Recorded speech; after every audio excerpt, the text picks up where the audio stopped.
You can speak English, Right. Polish, Russian, Chinese Mandarin, and Cantonese. Yeah, at different levels of proficiency. My Russian is like wobbly at best. Which language do you use when you think? That's a good question. It's funny because people normally don't ask me this question, but I tend to think out loud. I sometimes even talk to myself. And when I think, I verbalize everything in my head as if I heard my own voice, Mhm. which slows me down when I read, but it's better at like formulating ideas.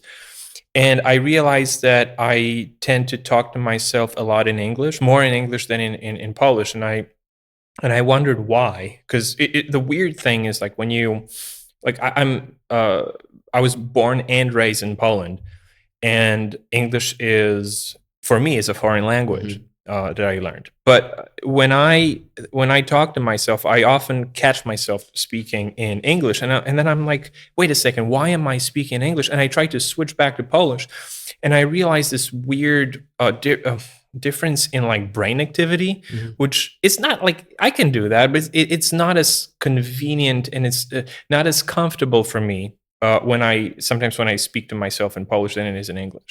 Do you think because English is just easier grammar, it has less rules, and that's why it's an international language? It's easy to learn for everyone. I honestly don't know why. Because like for me, we could be having the same conversation right now in Polish, obviously, but and I wouldn't feel hindered by it. But like when I try to formulate ideas and I'm like I analyze stuff, I will be speaking English and I'm like, wait a second, Polish, and I'm like, no, back to English, and I still haven't figured out why.